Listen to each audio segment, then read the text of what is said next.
Hey, Chuckle Crime Nerds, I'm annoyed. Shocker, I know. As many have, I have watched the Nate Eaton interview with Lori Vallow. There are a couple of things that really pissed me off. Not that Nate did the interview, to be 100% clear. I think he did an amazing job. I think that of all people on the planet who deserve to interview Lori, it would be Nate. And yeah, kudos to him. But there are just a couple things. Not only is Lori just doing her usual crazy, but she brought up something that reminded me of something no one else has talked about to my knowledge. And it really pisses me off and bothers me. There was something on Hidden True Crime that we learned in one of the lives during, I think it was it Lori or Chad's trial, forgetting now, after it ended. I'm gonna show you what they said and why it pisses me off. And as usual, I'll be bringing in my LDS insight and my personal snark. Let's get into it. So if you're new here, I'm Annette Lyon, USA Today bestselling author of the suspense novel Just One More and a whole bunch of other stuff. A little tiny bit of brand new news here is that there's going to be a new edition of the book. This is a paperback, small little edition versus the paper hardback, which you can see behind me. If you happen to have an online, like a book club subscription to, this is not a romance, but it's under the Harlequin umbrella, this version, for their world suspense. If you have a book club subscription, you might be able to pick this for your book in a very soon upcoming month. So that's kind of a fun thing for me. But the interview.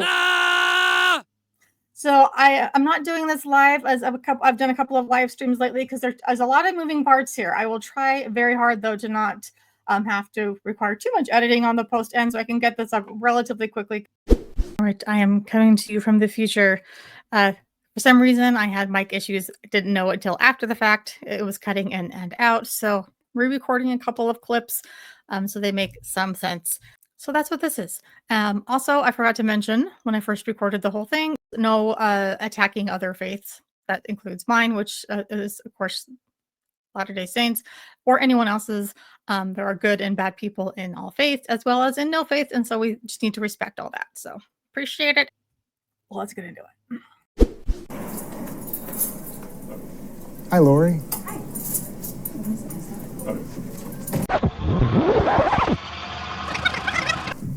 Oh, okay. Hi. Good to see you. Nate, such a pleasure. Have a seat. And long time coming, huh? It has been. Happy birthday. Oh, thank you. Yes. So I want to start with Chad. Okay. You told me years ago. Today is my birthday. Today is your birthday. How old do you think that I am? 52. Oh, how did you know? I do my research. You must know a lot. Yes. The girls are like, are you turning 25 in my pod? And I was like, no, I'm turning 25 plus 25 plus 2. Raise your hand if you think for 1 second anyone in her pod thinks she's 25. As I've said before, Lori and I we're close to the same age. I am under no delusions. People think I'm 25. Lori, no one thinks you're 25. So Do the math. You told me years ago Chad was the best man you've ever met. Chad is a very kind person, yes. Is that still true? Yes. So besides his spirituality, what else attracts you to Chad? So I'm just going to point out that the only thing in this that she says that she's attracted to is that he's a kind person. She doesn't even say in this interview that he's so spiritual. Nate mentioned that, but she did not. So just pointing that out. But there's nothing else to be attracted to except that he's, in theory, kind. Forget the fact that he's a multiple murderer, but yeah, there's nothing about Chad to be attracted to. I find that amusing. He's a wonderful person. Everyone who knows him knows that. And when Nate actually asked the question, he once said that Chad is the best, and my brain was filling in something else. Head went in the gutter for a second, but they didn't go there. How often are you able to talk with him? So we aren't really speaking. By your own choice, or just because it's not allowed from like prison to prison? Yeah, like the way that the mail works here is very difficult. I see. So we're only allowed to get postcards. Like you can't send a letter to the jail itself. So why do I think that she's not actually sending postcards even, or getting postcards? Maybe she's sending them and not getting them. Because you would think that if you just are still in love with this man who threw you under the bus and whom you still believe in, then you would be communicating in any way that you could, even if that's just postcards. But she's like, yeah, we're not really communicating right now. It sounded like she was confessing that they were separated, but she'd never actually admit that. And so there's difficulties within that. But you still love him, Absolutely, yeah. and you've said you'll be exonerated, and he will too. Absolutely, we will. Will that be before he's executed? Yes, Nate, before he's executed. The sass. You're well aware, I know that you are LDS as well as I am, right? And you're well aware that the 3 Nephites in 3 Nephi 28 were given the death penalty 7 times. They were arrested after Jesus personally translated them, okay? They were arrested, convicted, and given the death penalty 7 times. And where are they today? I don't know.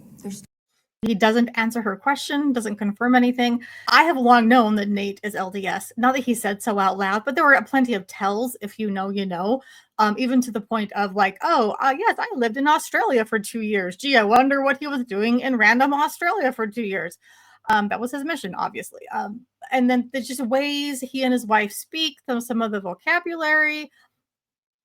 And there's a look, and he lives in East Idaho. That there were enough tells. Okay, I knew that he was LDS, but he doesn't confirm it here.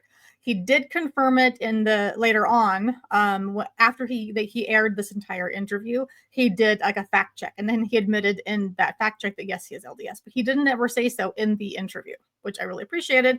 Which he aired. He put it all together without being edited, because he had promised Lori he would do so.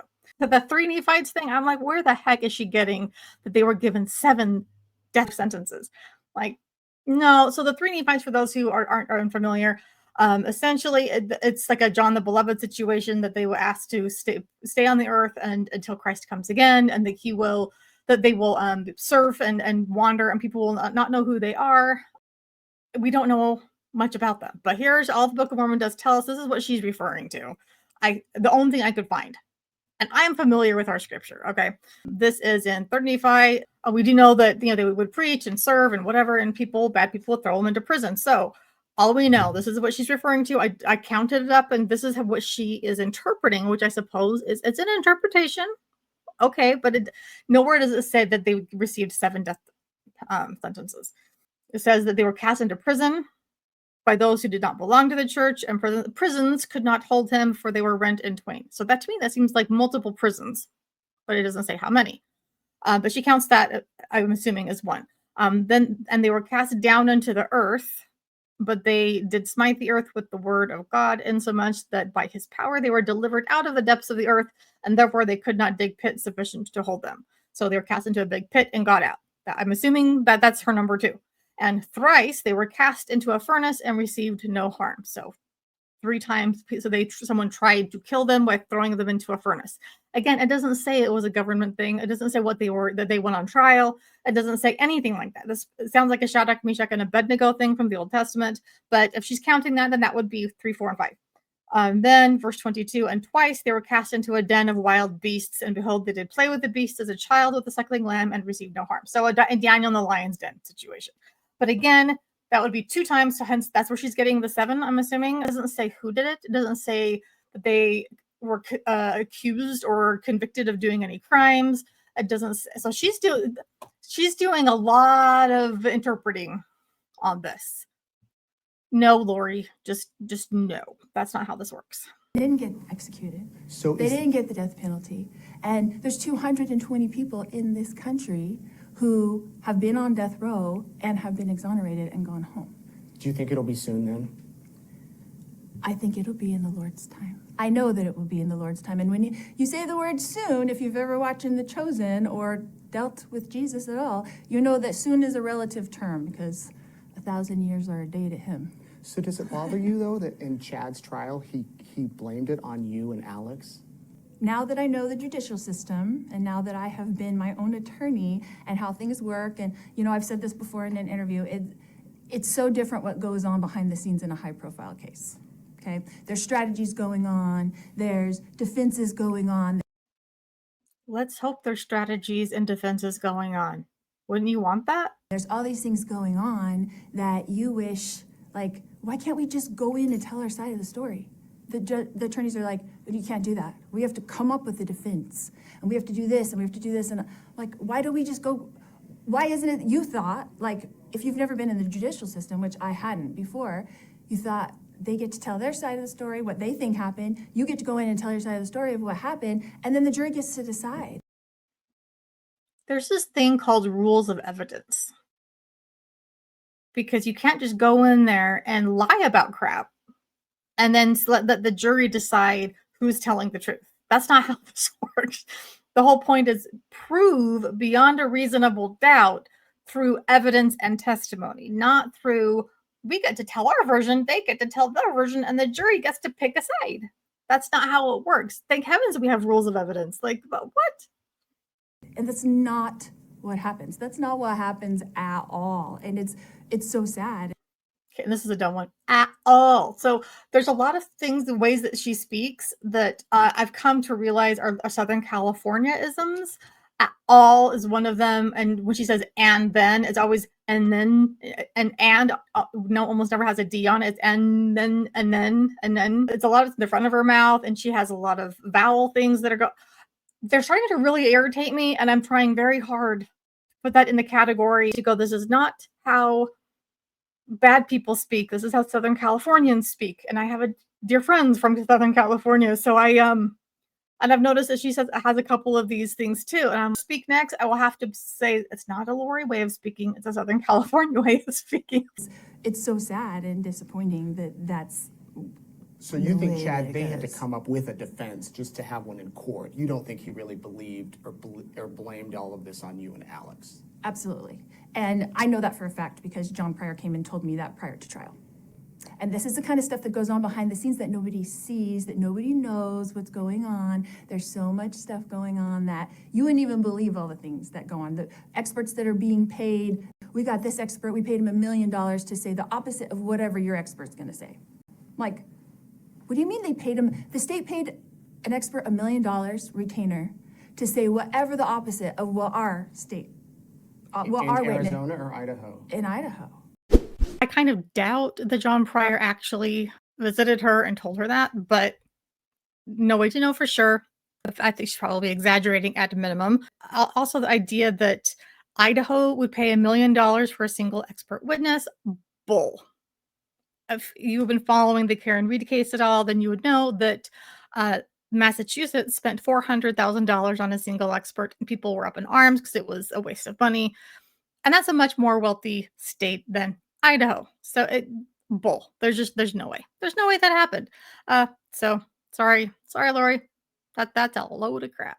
Well, our witness is going to say, and the attorneys told me this, and I'm like, are you kidding? Like, You didn't have any witnesses. we did. Yeah, in the buildup, we did. But then We absolutely you didn't did. call him. Well, there's reasons for that, that there's strategies involved, there's things going on, and you have no control when you have attorneys. And that's They're why- doing it how they want to And that's do why it. you wanted to be your own attorney. There's several reasons. And here we go, where she is just so certain that like all the strategies need. Of course there's strategies. Let's sure hope though. Let's hope there's strategies going on. Also, she didn't put on any defense whatsoever. She could have called witnesses. Go back to Hawaii. When I first met you and Chad. And we didn't meet, you just put a microphone in my face. Okay, when I put Now we've met. We have met, you're right. Why didn't you just tell me where the kids were? Because I was not ready to talk about it at all at that point. I was just not ready. It was very traumatic and I was not ready for any of that. Are you ready to talk now? I have talked about it already, yeah. If you watched anything of Nate's coverage in Hawaii, you know that Lori did not look anything like traumatized. She looked like she was living it up in Hawaii with her sunglasses and her bikini by the pool, and she's reading visions of glory, which pisses me off. But she was not upset. She did not look like someone dealing with any level of grief, just annoyance at these cameras that are following her. Goodness gracious. No, she wasn't traumatized. She was just annoyed. And there's a very big difference. A lot of things have happened in these last 5.5 years to give me strength through that tragedy that happened with my children. And I've been a lot more open in being able to talk about it now, and through therapy also, like some post-traumatic stress therapy, because it's traumatic. And I'm living in here with some beautiful, intelligent, smart women. We could practically start a drinking game, only for me to be the chocolate game of how often she says, I'm in jail with beautiful, intelligent, smart women. She uses that phrase over and over. She used it in her interviews with Andrea from Arizona. She used it in her interview with Keith Morrison on Dateline. She uses it at least twice in this interview. It's just like, oh gosh, can you find some other way to describe the woman you're in prison with or jail with? They're beautiful, intelligent, smart women. It's a little bit old.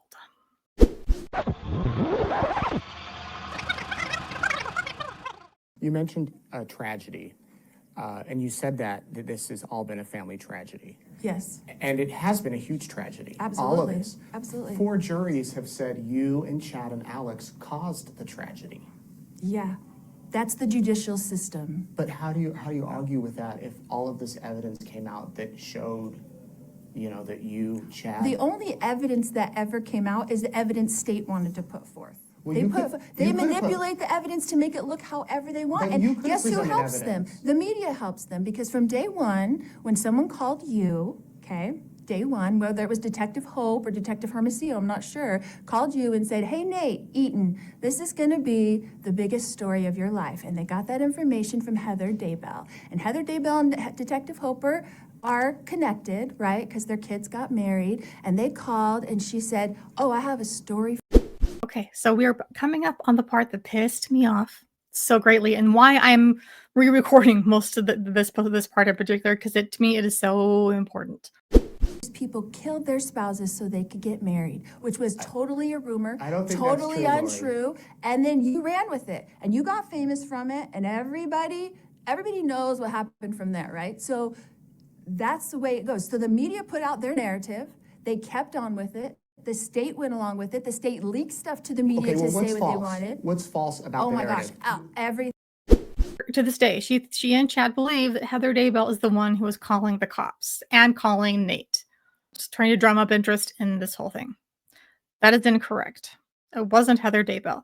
Now, if you know who Heather Daybell is, she is married to Chad's brother. She was not happy about Chad moving to Rexburg from Utah.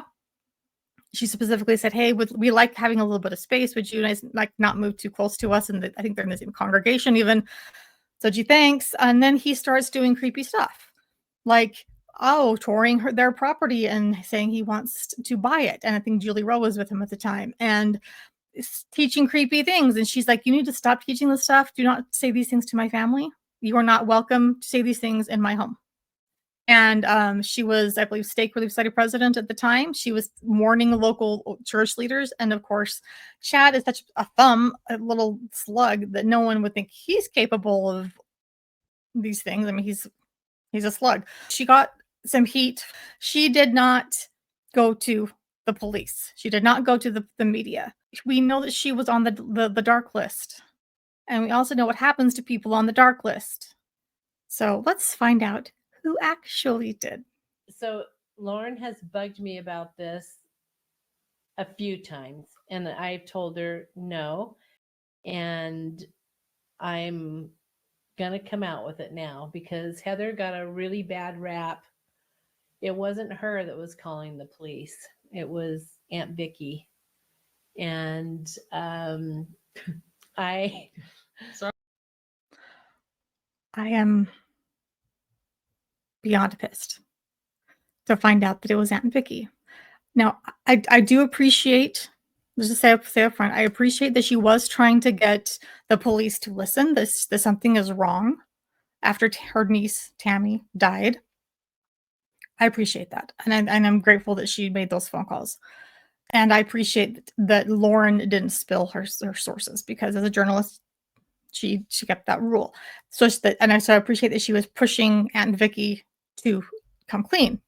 Not cool with how all of this played out and their attitudes about how it came forward. So let's listen to the next little part.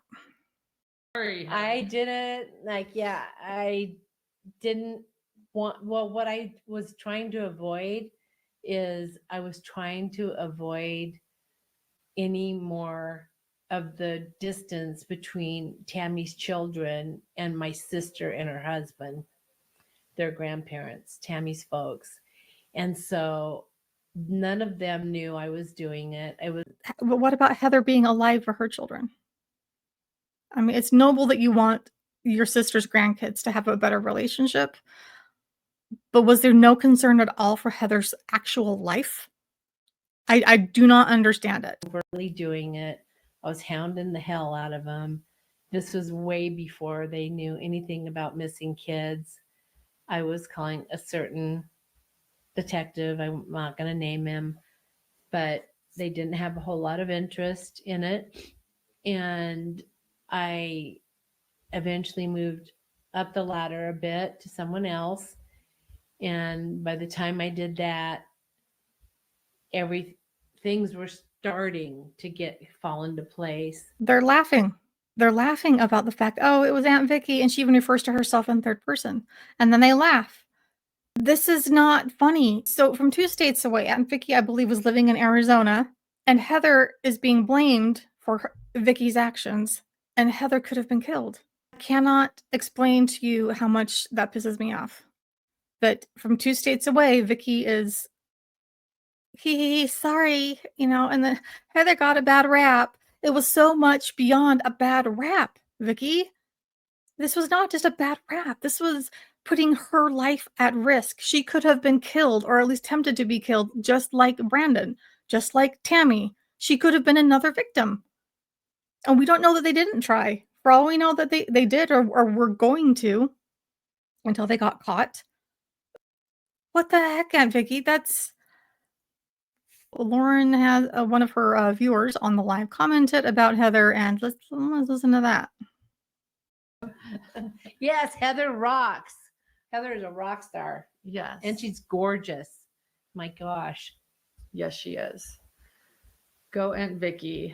Heather rocks, the commenter says. And yeah, she sure does. And she's gorgeous too. And they laugh again. Well, in that case, it makes it all better that you could have gotten Heather killed. As long as you think she rocks and that she's gorgeous. If I were Heather, I would feel so betrayed by Lauren. When I first saw this last year, I was horrified. I didn't say anything at the time, but when I saw Nate's interview with Lori and realized that, oh, they still think that Heather did it. That's right. Heather could have been killed. And I'm not cool with that. Your children were found dead in Chad's backyard. That's not wrong. Tylee was chopped up and burned. That's not wrong. No, that's all mixed up. That wasn't. I saw photos of JJ wrapped in plastic and duct tape. That wasn't wrong. Okay, I understand what you're saying of those facts. Those facts in and of themselves are wrapped around a whole lot of untruth. About how they ended up there. Correct. So if Tylee killed JJ and then felt bad and committed suicide, how did she die first? She didn't. She didn't? That's part of their whole fake narrative. That's Who part. burned her and chopped her up? That's part of everything that they were doing. Evidence is a thing, Lori. Evidence is a thing. Like, we saw the remains of her body. They positively identified the remains, and they had been chopped up and they had been burned. There's no way to spin that as, oh, well, that's bad information. What? No. So I don't really want to get into all of those details with you because you obviously are very set in your mind. I'm not here to change people's minds. I want you to change my mind. I'd love to hear any evidence or facts you have that might make me think, you know what, they have it wrong, but I haven't heard anything otherwise. That's because you've been pushing this narrative for 5.5 years. Do you not telling me that your mind is not set? Nate, as a journalist, his mind, I don't think it was set. He was trying to explore and find the truth, figure out what was going on, find the story, find the truth. Minds can change. They could change Right. if they're open to change. Right. Okay, so miracles are on the way. And you remember I asked you to watch a movie? Yes, Evan Almighty. I did. And did you watch that movie? I did. And did you? Okay, so people have said, Nate, you're a liar. He tells the public he didn't watch the whole movie before this interview. He watched clips and he's like, I'm not interested in this. So he got a feel for what it was, didn't watch the whole thing. So this was a little white lie to a serial killer. But he told the public. He was completely transparent with the public. So anyone calling him a liar is kind of stupid. But Do you in my identify opinion. yourself with the reporter in that movie? I don't know if I identified myself with. Did you identify him with me? Yes, absolutely. So what does that mean? And then the flood came, and he's the first one screaming, and he's running for the ark because he had been pushing this narrative the whole time, right? This fake, false narrative that this guy was crazy, that God didn't talk to him, that all these things have happened, right? Assuming that we are on board, no pun intended, with her parallel analogy here, even in that movie, the reporter was reporting on what he believed was fact. They weren't concocting falsehoods. So then he's the first one to get on there screaming, and when he's floating down the river on the flood is when his mind was changed. So when you're open to changing your mind, I will be happy to enlighten you to the things of God. Before Alex died, he told Zulema, I think I'm their fall guy. Was he? No, absolutely not, and I don't think he ever said that. I watched Zulema go through probably 13, 14, 15 hours of detectives grilling her. I've watched the interviews. I've watched them all. And I watched her be berated by them, threatened. Okay, so make up your mind. I've watched 13, 14, 15 hours. So like, okay, pick a number for one. I've watched some of Zulema's interview. I don't know that there's 15 hours out there. I thought I'd watched it all, and never did a police officer, detective, anyone berate her. She seems quite happy to tell them whatever she knows. Bull. They're going to arrest her, that she had a part in this, that she's a co-conspirator, and all this stuff until Well, they got her to say exactly what they wanted her to say. And she made might that up. be. She made up a lot of stuff, and I felt bad for her because I didn't want her arrested because she wasn't part of any conspiracy, because there wasn't any conspiracy. And I felt really bad for her. I do love Zulema. Did you and Chad have anything to do with Alex's death? No, absolutely not. We were very surprised. No. What were you and Chad and Alex doing in the storage unit, moving the tire and the seat back and forth on the day that Brandon was shot at and the day after? This is rich. So that's so silly that is, so there was stuff in my garage that I was starting to move into the storage unit. That's what we were doing. And so I moved that stuff in there. The tire on the Jeep? I moved stuff that had been in there, it was just sitting in there. It had been sitting in there. So I didn't have enough room to park. So I couldn't carry it. It was heavy. So I had Chad help me put it in. And the next day, Alex was like, where's all that stuff in the garage? And I was like, I went and put it in the storage unit. He was like, oh, I need that. So we went and got it. Okay, so she didn't explain why the timing is so suspicious. Why did this just so happen when Alex traveled to Arizona the exact same time Brandon was shot at? Why was it the bench in his seat that she had Googled how to remove of his Jeep? But why would anyone remove the tire and the back bench of their Jeep in the first place, let alone really briefly and then put it back on? And why wouldn't she know that it was a temporary thing and that Alex would need it the next day? I mean, like, none of this makes any sense at all. But Can you see how, let's say you're not here. Let's say you're at home and you find out about this story and you do all your research, you go through all the court documents, you watch the trial. I appreciate that Nate's trying to give her the benefit of the doubt, to have her try to see a different perspective, but she is a sociopath and or a narcissist and cannot put herself in someone else's shoes. By definition, she cannot imagine sitting at home and watching this case and learning about it and doing the research and coming to her own conclusion that would be anything other than her own perspective. She can't do that. And you're watching another woman going through exactly what you're going through. Can you see how it sounds kind of crazy what you're saying? Like the fact that this was all a coincidence, or you were just moving stuff in and out? Yeah, because the narrative has trained the people. But The if you narrative did has your trained the own people. research, The narrative has trained the people. I have people come up to me all the time in the jail. I know everything about your case. I've watched everything. And they have every fact wrong. but aren't you in So- isolation? Are you able to talk with other inmates? I love how he just calls her out on crap. It's, yay, Nate, good job. I have no idea what it's like in there. Okay, I'm in max security. I'm in PC, which I didn't choose to be, but they put me in there for. No, he says, tell me what that is, but it's for the audience. He actually clarifies for us what it is. He knows what it is. Safety reasons. Tell me what PC means. So, protection. Okay. Yeah. You have Protective custody. Protective custody, yeah.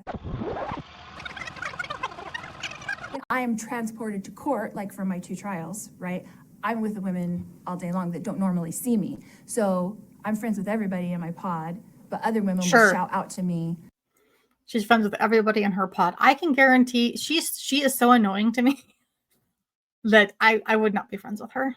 I don't know. I have a feeling that if I were to go to church and meet her, that she would not have any desire to talk to me, and I would not find her friend material either. Oh, I know everything about you. I know everything about your story. And they've been so indoctrinated by. And then she lowers her indoctrinated. Every time she lowers her voice, the little baby whisper, when she thinks she's either being profound or spiritual, or she's gonna like tell you something really amazing. The media and their narrative that they put out. And nobody was asking me what's happening. Nobody asked Chad I tried what was to. happening. Well, would you have listened then? You have to. Absolutely. I wish you You and need to be on the boat, Nate. Are you on the boat yet? Because when you're on the boat, Nate, I am going to be happy to share all this stuff with you because miracles are on the way. I wanted to. If you are on the boat, that's the same thing as drinking her Kool-Aid. That's what we're seeing. Miracles are on the way. And when you're on the boat, that's why I sent you that last video. message. Well, I sent you the last message saying, when you're on the boat, you'll be ready. So When you're on the boat. you say Jesus is your friend. Absolutely. Does he support cheating on your spouse? We weren't cheating. Does he Yeah, you support were. killing your husband? I didn't kill anybody ever. This is the one thing I think that she clings to. That she herself, she is not the one who personally offed Tammy, that offed Charles, that offed her children, that tried to off Brandon. So in her mind, she can wash her hands. I didn't do anything. She's still responsible. Legally, ethically, morally. And I believe in the next life, she's still responsible, and she knows that. But I think she likes to split hairs that way. I didn't actually do anything. It was my brother who shot the gun. Killing your kids? I didn't kill anybody. Killing as you your know. boyfriend's wife? Okay. Was I in Hawaii when Tammy died? How did I kill her? Are you going to explain? She was convicted of conspiracy, and you know that, Lori. Like, you purposely went to Hawaii for an alibi. That doesn't mean you weren't part of planning it. How did I do that? Using your kids' money while they're dead. Okay, all that is messed up too. That's all lies. How did you It is messed up, but true. rent that unit in Hawaii? That's With what all money? lies. Chad rented it. I did not Chad rent didn't it. have any money until Tammy died. Chad rented it with his own money. Okay. Chad was an author and a publisher and had his own company. Speaking as an author who knows how little Chad sold, he was not in a position to rent that kind of condo. Stephen King would be. Nora Roberts would be. David Baldacci would be. I can think of a lot of people, but Chad Daybell, no. That's what I'm saying. He You're made giving. $30,000 a year. With No, that but you're company. giving up facts that you don't. You're giving up whatever the state put up. They don't put up the whole story. The state did not put up how much Chad earns, if I recall correctly. But you can find that out. There's no way he could have, on his own little tiny publisher thing. There's no way he could have afforded that. Tammy was the breadwinner. We know that. She worked at an elementary school, so they had benefits and an actual roof over their heads. So they weren't raking in the money. Nate. And that's- They just put up tiny pieces to put together their own narrative. That's it. You don't know anything about our lives or how they were or what we were doing in the temple. Yours- What we were doing in the temple yeah. every single day. While you were in the temple, while Tammy was still alive, you were in Yeah. the temple with Chad. Several Incredibly offensive to me. That just pisses me off. times, yes. Right. So he's married to Tammy. Correct. Tammy came to the temple with us too. The three of you. At some points, yes. How many times? Probably twice. When is Things that never happened for 200, Alex. Like, no. There's no way. are you saying the full story is going to come out? Like your side, what really So happened? I'm writing it. And I'm going to write out every single thing from beginning to end so that people can really understand, because you can't understand what happened with Tylee and JJ unless you understand what happened to Tylee in her life. You have to know Tylee's whole story from beginning to end. I would actually love to have someone who knew Tylee write her story. That person is not Lori. And I suspect that Lori is probably as good a writer as Chad was, and which means crap. If she ever does publish this thing, my understanding is that because of a Slayer law in Idaho, that any money that would come from that would have to go to the victims as restitution. If that's the case, then maybe I would buy it. But if I can, but like with Visions of Glory, I got a copy from a viewer. Thanks again, Katie, for that. So I didn't have to spend any more money and give anyone. But getting a used copy does not give royalties. So if I can get a copy without supporting Lori, I might do that and then roast her right here. That could be fun. And when you know what happened in Tylee's life, you start to understand. The understanding, the lights click on. But nobody has said that. This lady got up in Idaho. It was 1 year after I had been arrested, and it was going to be Tylee's birthday. And there was a lady in Idaho Falls, and they were having some kind of vigil, and it was on the news because I was in a pod by myself at Watch Madison County, right? And I'm watching the news, and this lady comes on, and she says, oh, you know, it would have been Tylee's 18th birthday because she died 2 days before her 17th birthday. And then she said, it would have been Tylee's 18th birthday today. And if Tylee were here. Okay. Of course, she said that Tylee accidentally killed JJ and then took her own life because she felt guilty about it. No, the evidence shows otherwise. And now she's saying that Tylee died right before her birthday. Here, she would be out with her friends and she would be singing and dancing. And I was like, do you know how many of Tylee's birthdays we spent in the hospital with her screaming in pain while she's on morphine, and the morphine isn't enough to take away the pain? Wait. Are you really blaming this all on Tylee? No, absolutely not. I'm saying Tylee had a really hard life, and people don't understand. So how does that tie into her death and your son's death and Charles being shot? What does Tylee having a rough life have to do with any of the deaths that happened, including her own? It makes it more of a tragedy that you killed her, but what? Okay, all those things connected, right? It's a domino effect. So in 2017, I was told by the Lord that I was going to become like Job and lose everything. Will I do this job if I lose everything? This is all the Lord's doing. Is she implying that Tylee and JJ are dead because of the Lord? That Tammy and Charles are dead because of the Lord? That Brandon almost died? Whoa, them some seriously messed up words, lady. I am writing it all down for posterity. I am writing it all down because you know what he told me? You know what Jesus told me? He said, this is going to be real good scripture reading in the future. So if you go back and you read the scripture.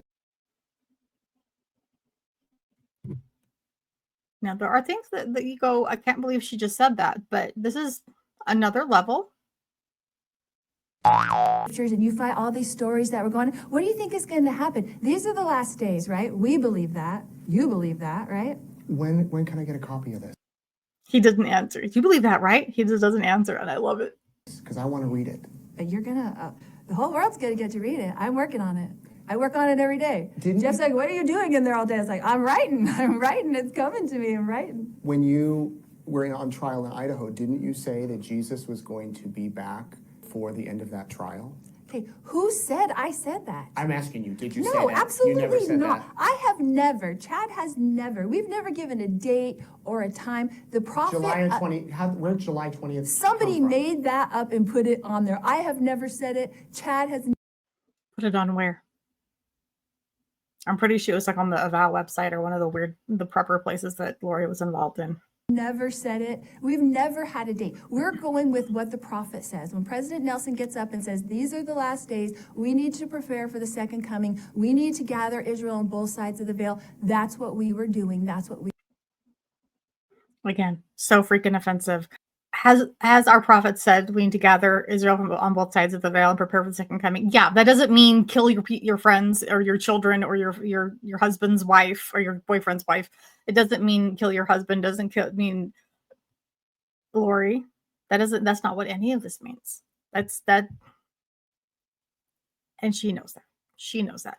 But the fact that she's trying to align herself with the mainstream church is very telling, especially when Chad was breaking off and calling it, the Church of the Firstborn and all of that. Like, she's trying to make it sound like she really is in line with the mainstream church, and she, of course, is absolutely not. we were working on, and we wait for his timing. The Lord has his own timing. He's never early, he's never late. Why has His Chad been timing is excommunicated? great. He's never early, he's never late. His timing is great. Did she make that up and think she's really clever, or did she get that from someone, like a children's rhyme of some sort in a Bible school? Because what? So I think that was false too. That was mean. That was mean. To excommunicate him? Absolutely.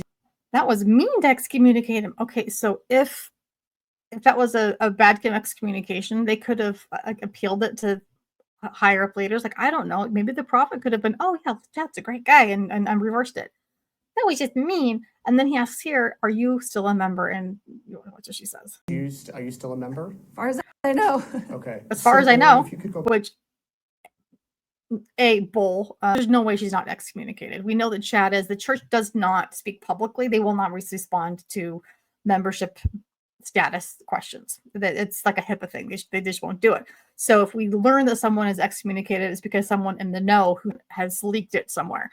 That's what happened with Chad. If massive, huge honking if by some weird chance Lori hadn't been excommunicated, because it happens on a local level. So if that hasn't happened, it would, in my mind, it would be purely because she was bouncing around all over the place. She had been going from Hawaii to Arizona, back to Hawaii, up to Idaho, so she might not have had her membership records officially moved to a specific new congregation, and maybe the leaders didn't know like who was in charge of her, and then where would they have the disciplinary council to make that decision, something like that. That said, I'm quite sure they could have figured it out, and whoever would have been in charge of her records would have been like, we need to get her off. We need to excommunicate her ASAP. So is there a teeny tiny sliver of a chance she hasn't been officially exed? Possibly, but only if, like, again, her records have been lost in the shuffle and they didn't know where to put them, and no leader was sure if they were the ones in charge of her membership. But I would put money on the fact that she's lying right here, that she is absolutely excommunicated and she knows it. Okay. Would you change anything that's happened over the past 6 years? Oh, that's a good question, Nate. I don't think I could, because could. we were foreordained to do this mission, right? The Lord is using Chad and I right now, and this is what he's told us. She would change nothing. Nothing. Not even, now that I know what Alex did to my children's bodies, I would have given them a proper funeral. Not, I would have tried to reach out to Tammy's family and been there for them. You could have come up with something that would still justify her horrific behaviors. But no, I wouldn't change anything. No insight. Such a sociopath. What do you think he's trying to teach the people, especially his people, his church? What do you think he's trying to teach his people right now while he separates the wheat from the tares? He has to have an earthquake. It has to be so detrimental. It has to be get everybody. Has to be so detrimental. Like, was she trying to say detrimental? Monumental? Detrimental is not a word. And yes, Kate, for those new here, I don't judge people's grammar in my normal life. Okay, I was raised by a linguist, and the idea of just like no dialect is better than another. It's important to know the standard so that you can be taken seriously in job interviews and look down on anyone for speaking differently. However, as I'm also an editor and a writer, and I know the standard, and so if you are a serial killer of including your children, I will mock you. I will. So I will. If anyone else, if you use ungrammaticals, whatever you want to call it, things around me, I'm not going to judge you. I really will not care, or possibly not even notice. But if it's Lori, I will absolutely mock you. So detrimental is not a word. Our case has done that. And what is he doing with that divide? He calls it, you know what Jesus told me? He calls it the great divide. What do you think he's doing with it? Teaching people not to judge. I cannot tell you how many people at church I have talked to, in a variety of places too. But not just my congregation, but other members. I have yet to come across anyone who believes a thing coming out of Lori's mouth. Everybody is horrified. Everybody is disgusted. There's no great divide. I have not seen, and I kind of live in the center of Mormondom. I have not seen a great divide, and no.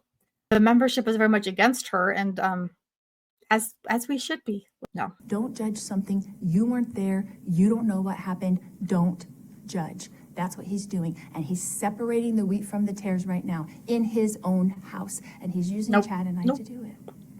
So what if you end up going to Pocatello in a few weeks Yes. and spending the next 30 or 40 birthdays Right? there behind bars?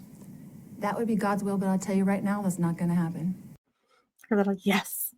That tells you she really wants to get out of Arizona. She does not like the jail there. She preferred to be in the Pocatello jail or prison. Yeah, but she's so sure she's going to get out. It's not It gonna is happen. not going to be 20 or 30 years. No, it is not going to be 20 or 30 years. I will Well- testify to that right now. So if it's not, how about we meet every year on your birthday and we do a follow-up interview and you can give me the timeline? I don't have a timeline other than what the prophet has said. Did you watch this last conference? Did you? Again, so at this point, Nate hasn't confirmed he's a member. And watch how he dodges the question. Watch it? Are you able to watch it in here? No, but I was Did at you the read it? prison. At the prison, I was able. So to clear, for those who don't know, General Conference is semi-annual the first Sunday in April and the first Sunday in October. We don't have regular church meetings. You stay home and you watch the streamed. It's all over. You can watch it online, the TV. It's in lots of places. The church leaders they have messages that they put out. And you stay home from church in your pajamas and watch General Conference. Yeah. Did you watch it? Oh, did you have is it available to you in prison, in jail? To listen to it because on your tablet you have AM FM radio, so you can listen to the whole thing. So I got to listen to it the last time before I came. But they did have one. They have one. I think it's a 2023 conference on our tablet here. So I've watched it over and over. But all the prophets, all the apostles, everyone in the LDS church is saying, prepare, gather Israel on both sides of the veil. I was going to the temple. I went to Everyone is saying that. I beg to differ. There's a lot of different messages, and not all leaders, not all members. But that's millions of people, woman. the No. temple every day for like 3 years. I was doing all Charles' Oh. family's work. I was doing all my family's work. I was gathering. I can see Charles's relatives on the other side being, can we get someone else to do our proxy work? Because we don't want her proxy to have counted because she's a psycho. We don't like her. Like, please no. And also, it's impossible to go to the temple every day because it's closed a couple of weeks, at least once a year for deep cleaning. It's closed on Sundays. And most temples are closed on Mondays. Some are open just a part day on Monday. And some are open just a part day on Saturdays. Like literally you can't go every day, but since when is accuracy important to her? Gathering Israel on both sides of the veil. And Jesus came there. That's his house. And he talked to me and he told me that he needed me to do a mission for him. And this is what we're doing. And the media has turned it all around, but it was supposed to be. There's always a Judas. And I almost used to think of you as the Judas. Me? Was I on the dark list? No, but this is what I'm saying. There's a Judas. People think that Judas is a villain. And Judas is not a villain. You know what Judas was? Judas was a vessel. I love, he was a vessel. She lowered her voice to her whisper. He was a vessel. But also, do you notice that she didn't deny the dark list existing? She denied the whole zombie thing in the past, but she didn't deny that there was a dark list. Just that Nate wasn't on it. Which honestly, wouldn't surprise me if he had been, but Judas was a vessel for God's plan to come to fruition. And he told me the other day, it's coming to full fruition. God did. Yes. So when we are, just like he told Noah, who was Steve Carell in the movie, right? Using us as instruments in his hands to separate the wheat from the tares. one more thing that she gets from the scriptures that could have some truth in it, that Jesus did say that the wheat from the tares will be sorted. People are an instrument in God's hands to do his work. But she takes these concepts and twists them. Being an instrument in God's hands means serving other people and helping other people, not killing them. And people are choosing. Do you know how many people have left the church over our case? I can't think of any except for people that she was in direct contact with that made them lose their faith, like Heather. If anyone has left because of this case, it's because of what she did. It made people question their faith, and it has nothing to do with anyone outside their very specific sphere of influence. which, what does our case have to do with the church? Nothing. She has been spending this entire time talking about how the Lord is using them and this and that, and this is how all his plan is, teaching his people and separating the wheat from the tares within his own house and within the membership of the church. But this case has nothing to do with the church. So I like. Did you ever think you'd have the title of convicted serial killer? No, do I? Well, for people. I mean, I guess you could technically say that, but everyone in the world knows that I didn't hurt anyone. I've never hurt anyone in my whole entire life. Well, technically, years ago, everybody I've talked to, your friends, family, say you were a great mom, so much fun. How did you get from there to here? Okay, so I'm going to skip through some of this because this are her allegations against Joe and what Tylee went through and Colby and are they're. I think a lot of it is lies, and it's not honoring their memories at all.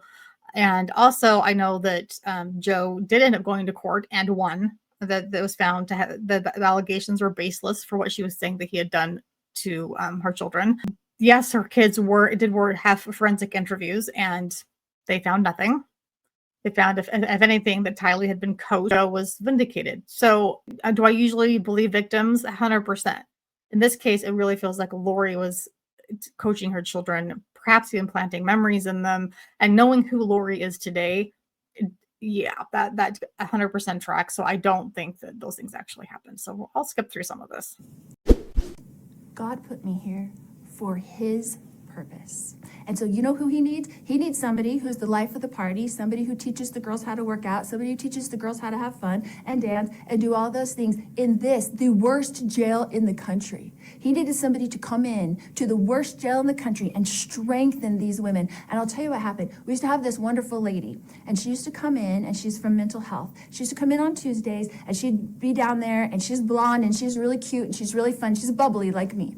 And she would come down there, and she'd try to get the girls to work out and give them coping mechanisms and talk to them about stuff like that. And half of the girls didn't like her. They thought she was annoying, and they were waking her up and stuff like that. And waking her up? And waking them up? She's not making sense again. But also, not every personality is everyone's cup of tea. You know, and Lori, you would annoy the crap out of me. And if this woman was like you, I can see that half the women wouldn't like her. Because you know why? She wasn't one of them. She wasn't one of them. But you know what I have? I have 7 lifetimes. I have worse So you're on your punishments. 7th life now? No. I'm saying I got 5 life sentences in Idaho. Oh, I'm sorry. Okay, yes. I've got another. I love that he assumed that she meant her various reincarnations, and she's like, no, my sentences. Oh my gosh. Here I was talking pending. about the multiple probations. No, I'm talking about Your sentences for... I'm right. sentenced to 7 lifetimes right now, basically. Why didn't right? you tell all this to the police? So, Why didn't you tell them all this when you were arrested? Explain this to them. You know, God's told me to do this. Give your defense. really? What happens to people when they say God told them to do something? They lock them up. Well, Then why not tell them? Because you're locked up anyway. You might as well have told the truth. If there was a truth to be told that wasn't. Anyway, yeah, we. Locked up. well, whatever the reasoning, if you really did think Tylee was responsible for this, why don't you tell the police? She had chronic, pancreatitis. JJ had autism. All of right. these And she laughs that Nate wasn't positive on the condition. things. And so Tylee was a nightmare. Charles thought she was a brat. I didn't discipline. So one little part I'm going to cut in here, so skipping over most of the allegations. But when she says Tylee was a nightmare, and then she says Charles thought she was a brat. So putting aside what Charles may or may not have thought, she's not saying that Charles thought Tylee was a nightmare. She's saying she herself is stating that Tylee was a nightmare. Poor Tylee. I'm in the camp that suspect Munchausen's by proxy. Tylee suffered because of her mother. That it was imposed upon her. I've interviewed several jurors. You may have seen the interviews. I haven't seen any juror interviews. They were disappointed that they wanted to hear from you, that you Yeah. didn't have a defense, especially in Idaho. Okay, let me ask you a question. If I get up on the stand and Trina Kay's sitting there, or Rob what's Wood. her name? Lindsay Blake, Rob Wood, right? What's her name? Lindsay Blake. Get her name out of your mouth, though, Lori. She's our hero. Just stop. And they're sitting there. Are they gonna let me tell Tylee's story on the stand? You know they're not. They're gonna object every 2 seconds. If it's relevant to the They're case. I'm writing it out. No, they won't, because You can't object and have it sustained constantly if something is relevant and within the rules of evidence. You have to play by the rules of evidence. If it's relevant to the case, it's not hearsay, you're allowed to bring it in, Lori. they don't want me to tell that story because it's opposite of their narrative. It crushes their narrative. Her version crushes their narrative. We have very different definitions of that word. Keep using the word. I don't think it means what you think it means. It crumbles their narrative. But you, It's never gonna but be you know, what it is. as a defense attorney, Yeah. you present your defense. So you would He calls her a defense attorney. have witnesses that would come in and would testify to the things you're saying and would give I evidence love it, to Nate. that. You're just as naive as I was, and I love it. Because guess what? I found out as a defense attorney, this is what happened with Judge Boreski. This is what happened. They don't let you put on a defense. Do you know how many motions I had on, or not motions, do you know how many exhibits I had on to get ready for us to present our case for the first trial? How many? We had 33 exhibits. We put them Okay. up there. Trina Kay went up there. She gets to look at all your exhibits, right? This is how it works in law. Yes, both sides get to find out what exhibits and witnesses you're bringing forward. That's not new information. It's also called fair. Just like Lori got to see the exhibits from the prosecution. She gets to look and see what all our things are, what we're putting up. Guess what I had? I had about 5 interviews with one of the cops who said, I have to get Lori on something. I have to find something to charge her with. I have him saying this on video. Which cops? Okay, Detective Moffat. Guess what happens? So I have 4 of those are my exhibits. I'm waiting for Detective Moffat to get on the stand. The state says they're gonna put on Detective Moffat. Guess who they don't put on at all? Moffat. Detective Moffat. Now, I can appreciate that she's like, this is what I would have used to rebut his testimony. However, could she not have called Moffat herself and managed to get this information in on her own in some way? Like a good lawyer probably could have. A good lawyer could have. They go around you, and then the judge didn't let me put in one exhibit. She didn't put on a defense. That's what your case is for. And you didn't put on a case in either trial. She is exhausting. What if Not you had one. waived your right to a trial, though, and given your legal Okay, and to clarify, he meant a right to a speedy trial, not just a right to a trial. team another year or so to go through all of that? Don't you think that would have helped your case? No, not at all. Because guess what my team said? They said he wouldn't have let us put it on either. There is no way in heaven that they were going to let me get up there and win as a pro per client. Because you know what? It's like a virus in here. Do you know these girls that are treated so bad by their defense teams that are making $1.5 million a year while they Pro per client, meaning she's representing herself in Arizona. Every time I see something where someone represents themselves, it's always a dumpster fire. Like, no, she tanked her own case. They didn't need to guarantee that she would lose. But also, if the prosecution puts forth their evidence, they have the burden of proof, and they proved it. Sorry, that's just the way it is. There's girls in here that have been in here for 10 years. Do you know what happens when you have a toothache in this jail? They pull out your teeth. So tell me how it's not prejudicial for you to go into trial with 5 of your teeth missing and you look like a homeless person and the jury's there judging you, right? And because you've been sitting in a jail that doesn't have any dental for you for 8 years waiting to go to trial.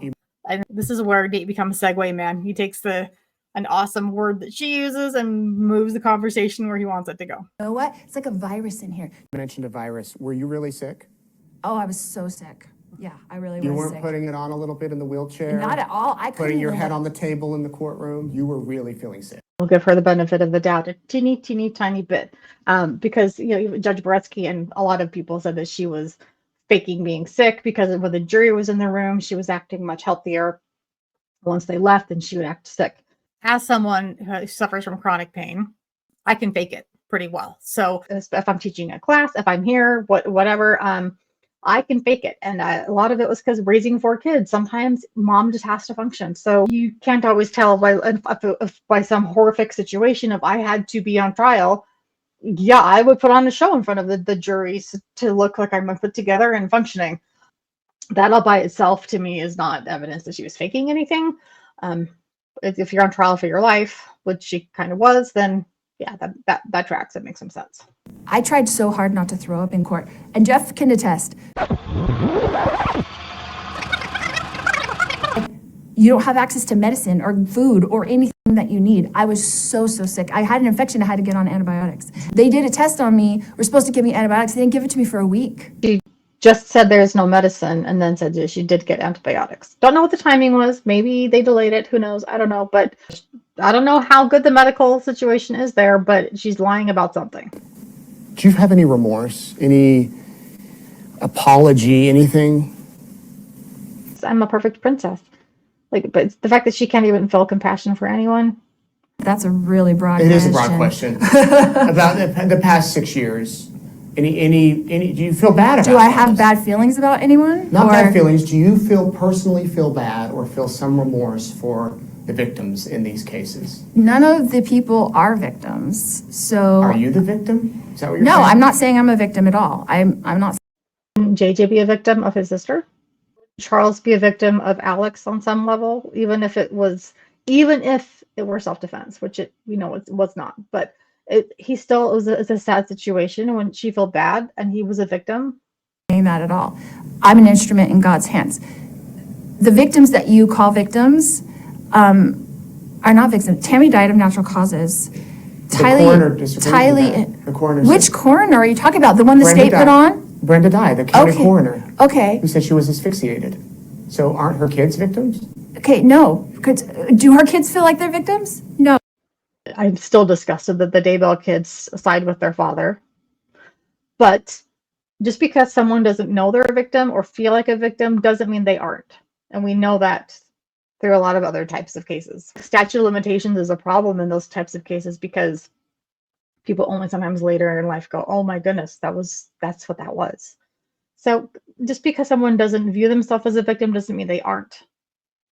No, they don't. They understand the truth. But let me What tell you about her something. siblings? Let me tell you something about Brenda Dye for a second. Let's go back to that because you said the coroner, and that is not even a true She statement. originally ordered it as natural causes. You're right. Oh, thank you, Nate. A fact. But then, There was a reminder, this was a brand new coroner in Idaho in a rural area where it's an elected position. Her entire medical training is like a couple of days, maybe like a 2 or 3 days course of some sort. She was not a medical expert. She's not a doctor. She does not have the experience necessary to rule someone's death in the moment. And she doesn't do autopsies. She just showed up at the scene and said, well, it doesn't look like there's a break-in or a struggle of whatever. Okay, it looks like natural causes. The new coroner, she didn't necessarily know what she was doing. In my opinion, a young Tammy was in her late 40s. She was a healthy person. This was an unexplained death. It should have had an autopsy. In their county, they didn't have a lot of money for autopsies, and it was a huge expense for the county. So she was probably under pressure to not do too many. And like we only have money for a couple this year, and so let's not. Maybe we've already used the budget for that. So it's probably just natural causes. We'll go with that until the suspicion of everything else comes around, and then they, of course, disinter her, and which is why then they cremated Alex. And then they exhumed her body the day before Alex died, which looks suspicious with Alex's death. They exhumed her body, and they said, no, she had the marks. Did you hear what you just said? What? Looks suspicious. Who exhumed her? Why did they exhume her when she had a natural death? Coroner, who didn't know what she was doing, and I'm sure she feels guilty about it, said, I think this death is probably natural. Doesn't mean that it 100% was a natural death just because someone said it in the moment. Come on. Why did they exhume her when she had a natural death? What was the explanation for exhuming her when she had a natural death from the coroner? The coroner said it. Why? Because you and Chad were under investigation, and they thought that you all might have killed her. Why? Because of Heather Daybell and what she said at the very beginning And she was on the dark list and could have been killed. That still pisses me off. called you up to say? That's Heather- exactly where you're getting Heather it. Daybell That's did where not you're call me. getting Heather it. Daybell I did- didn't say she called you. She called you through Detective I didn't talk to Hope. Detective Hope at all. Did you talk to Hermosillo? I don't remember talking to Hermosillo. The tip I got when you were in Hawaii was from none of those people. It was before we went to Hawaii. It's before you went to Hawaii. How'd you get a tip We- before you showed up in Hawaii? You obviously had a tip before you We showed up found in out Hawaii. about this case Yeah. when the police sent out a news release. The tip came while she was in Hawaii, but before he went. He went because of the tip. Somebody random, I still to this day don't know, and I swear to you, to this day, we got a Facebook message from an anonymous account with a GPS location of where you and Chad were. This is going to be the biggest story of your life, Nate Eaton. Oh, a police detective did tell me that, yeah. But it's not. Who was it? It's not the people that you named. It's a source. So You're not going to tell me your source, but you know everything about me? He's a journalist. He protects his sources. He's not going to spill stuff to you. Not going to tell me your source? There's a lot I don't know about you, Lori. Back to the question of you don't feel bad. You're saying none of these people are victims. I feel Kay and bad, of Larry aren't course. victims. Brandon's not a victim. No. I'm not saying that people haven't had hard things happen to them in their life. Everyone has hard things happen to them in their life, right? The people who lost their children, I lost my children. I lost them. But people, because of what you did. What did I do to them? You arranged with Alex to conspire to kill them. No, I did not. And Absolutely Chad. not. Absolutely Did you not. know that they were in Chad's Absolutely backyard? Or not. did I? No, I did not know that. I did not know where they were. Alex told me that he was put them in a safe place. That's what he So told me. did you find out at the court, at the first trial? Is that the first time you'd seen those autopsy photos? Yeah, I hadn't ever seen them. I never looked at them before that. That's not how I picture my children. I know where they are in heaven. I know what they're doing. They have come to visit me. So I don't see them as bones. If anybody dies and you go to a cemetery and you dig them up 9 months later, you're not going to like what you find. It's not Look like that, Lori. They're not going to I'm look saying like Tylee. anybody isn't going to look like that. I'm saying once your spirit leaves your body and goes to heaven, okay? Because I died, right? When I was giving birth to Tylee, I died. And my spirit left my body. I do believe that it's possible for people to have near-death experiences, but she would share anything with everybody, including on her podcast. Anyone in her circle, anyone in her family, any of her friends, anyone had ever heard of the story of that she died when in labor with Tylee. If she had that, she would have been yelling it, just singing it and announcing it, and that she was special too. But she never did until her sentencing, and now she's suddenly claiming it, which again tells me she's lying. When you're out of your body and you're your real self and your eternal self and who you are, you could care less what happens to your body. You could care less than you currently do, but what you meant, Lori, was you couldn't. I've had that experience. Chad's had that experience. There's others that have had that experience. My children are in their eternity. They're doing well. They're happy. They're moving on. They don't want me to be sad. They came to me because they don't want me to be sad. They said, Mom, you didn't do anything wrong. I've got one last question for you. Sure. There's a lot of people that say I shouldn't have interviewed you. Well, they don't know I've interviewed you, but they say that you don't deserve a platform because of what you've done, what you've been found guilty of. Do they have a point? What crime did they commit that they got 7 death penalties? It said 7 different things that you could interpret perhaps as someone trying to take their lives, but it doesn't say what led up to it. It doesn't say no government court was involved. We don't know. I'm in good company. I'm in good company, and in heaven I will be in their company. And I didn't do anything that deserves this kind of punishment. But God did want me here. And then we'll see each other at the prison, and we'll uplift each other there until Jesus comes. And when he comes, he's going to set everybody in the prisons free. She says that everyone in the prisons will be set free. Wrongfully convicted, like me and like these others, we will be walking free on this earth, and we will be walking with Jesus. And that's what we're going to do. No continuing cards, but I'm getting the wrap. So thank you, Lori, for chatting with me, and maybe we can chat again. Maybe another we can time. do it again sometime. Okay. Thank you. Happy birthday. See ya. M&M's. Can I have M&M's? No? Are you good? She had asked him to bring M&Ms, and he did, and then she wasn't allowed to bring them with her. The good news is that unless we get some additional charges, like say on Joe's death, which I would like to see, but I doubt it's going to happen, unfortunately, unless we end up with other charges, then this is her sentencing this time around will be it for both conspiracy and to kill Charles and attempted homicide and Brandon's case. Of course, she was found guilty in both. So she'll get those sentences and then she'll be extradited back to Idaho. So my understanding, and so I've seen some lawyers seem to concur on this, that you generally, the first to prosecute are the ones who tend to get priority on where a prisoner ends up serving sentences. If for some bizarre reason on appeal, she will end up with, no doubt, life sentences in Arizona as well. Aggravating factors in Arizona regarding these charges, certain ones that will automatically be added that she's stipulated to, but I have theories about what ones Judge Boretsky will add, because he's allowed to do that. So stay tuned for that. This Lori largely being taken care of, we can move on and do updates on other cases. I've had requests for Shanna Gardner, an update on her, Corey Richens. So those are the next ones in my queue to get done. Let me know if there's anything else you want me to cover, and I'll do my best. I'll also be doing more Visions of Glory. If you caught my live earlier, these are my reactions to the book. I might read just little pieces here and there, but it's a lot.